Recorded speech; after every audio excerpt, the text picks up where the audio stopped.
Hey, what's up, everyone? It's the Instant Classic here again. I apologize for not coming on like ever lately. It's been like a week since I've been on.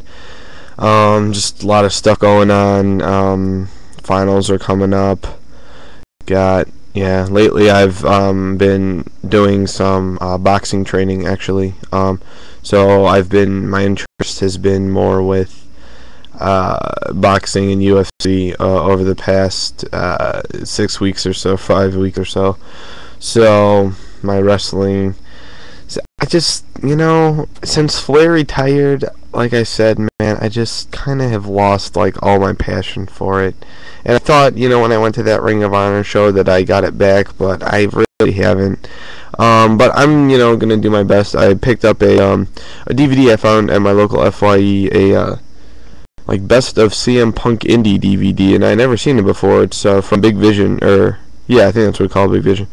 Yeah, great DVD. I'm hoping to watch more of it, especially a Bryan Danielson versus CM Punk match. That should be great.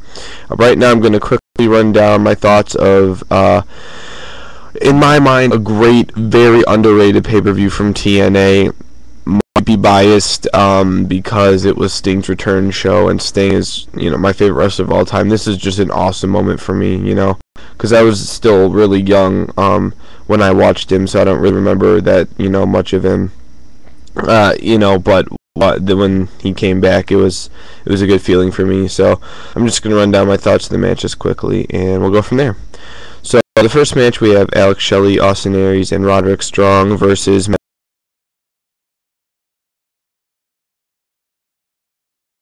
Bentley, Chris, X Division guys who, a lot of good workers here. Roderick Strong, Aries, Shelley, Sabin, Sanjay's good, and Bentley's decent.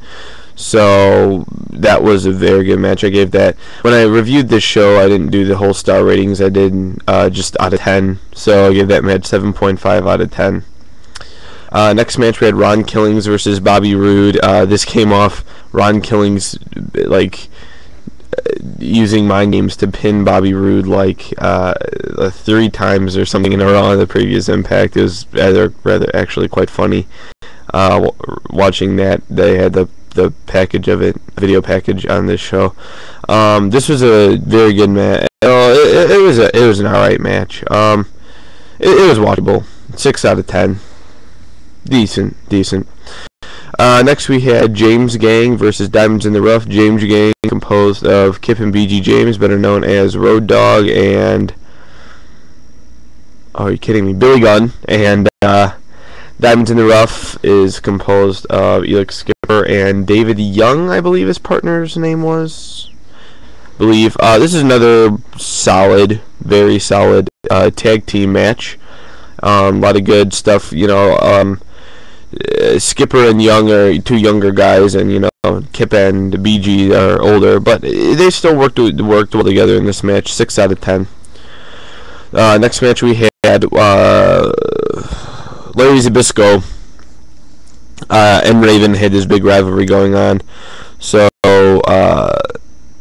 Larry Zbyszko said that he could pick Raven's opponent, and if he lost, he would be I think it was fired from TNA. And the surprise guest turned out to be Sean Waltman, better known as X-Pac. So we had 3 members of the original DX on this show. But this is a good hardcore brawl. I gave it 7 out of 10.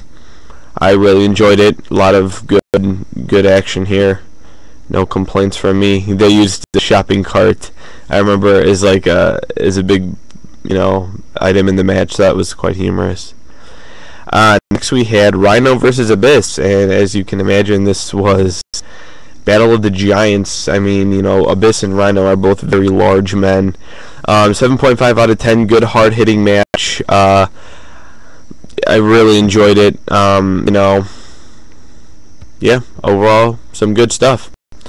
Next we had AJ Styles versus the New Japan I think he was the New Japan champion at the time, Hiroshi Tanahashi, and this was, for some reason, I love AJ, and this Tanahashi, this is the only match I've ever seen of him, but he seems like a good wrestler.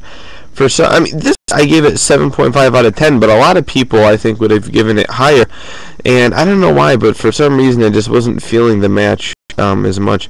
I think the whole, PSL style match, I think, is what they predominantly wrestled here, and I'm not the biggest fan of PSL, so what are you gonna do?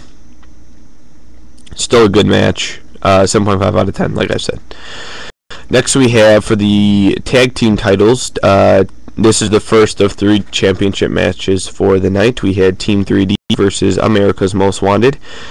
Very, very underrated tag match. This was great. I love this match. A&W was such a good team. Like, I remember when I can't remember if I said it on here when I was making videos or on a comment before, but I was like, I remember I was like bashing TNA for breaking up AMW. I'm like, they don't need to be fresh, don't worry about it. They're awesome. They're good. You don't feel like you need to break them up. And then I remember someone telling me that Harris and Storm got into a fight or something like that. I don't know, but whatever. All we know is Harris is in the E, developmental, and Storm is still with TNA, not doing much. So it's unfortunate to see this. This is kind of a weird ending involving some powder, I think, and it was kind of a weird ending. But this is one of those kind of endings where the TNA kind of does a lot now, and it gets annoying. But in this time in their company life, they didn't do it as much, so it made more sense, and I was alright with it. It was alright in my book. Next we had Christopher Daniels versus Joe. Yes, 9 out of 10. Great match. This was probably, when I first started watching wrestling, this was actually one of the first DVDs that I got, and this was probably the best match I had seen at that point. This match was fantastic. This was after, this was about 3 to 4 months after the infamous TNA 3-way at the Unbreakable. So sorry about that.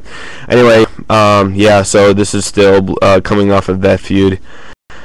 Ooh, great stuff here. Like I said, 9 out of 10. Awesome. Everyone should check out that match. Next we had my mark-out moment for the night. Jeff Jarrett and Monty Brown versus Sting and Christian Cage. So great to see Sting back in the ring, and I really, a lot of people say they like him better as a heel, but Christian, I thought, did a lot of great face work here. I think I actually might prefer him as a face. Honestly, I think Christian is one of those guys where he has charisma any way you want to put him. So, yeah. I may be overrating this match because of my bias towards Sting, but Metzler didn't even give this match 3 stars, and I thought that was kind of harsh. I thought it was actually a good wrestling match as well. I gave it 7.5 out of 10. Sting got his licks in, and that was all I really cared about. So Jarrett and Money and Christian, but tonight it was really about getting Sting back over with the fans, reminding him what Sting was all about. So yeah, that's all for now. Hopefully I'm going to do the other big show from 2006, which was the lockdown when Sting's army went against Jarrett's army. And kind of after that, progress the progression of Sting, hopefully, up until Bound for Glory 07 with the pay-per-views that I do own. So if you guys have any requests for shows for me to review, I can try and get them. If I already have them, then I can watch it and review it right away. So everyone, I'll try and get on here more often. I can't make any guarantees, but I'm really going to make a good attempt to do that. So thanks for watching. I appreciate it, and I'm out. Thanks.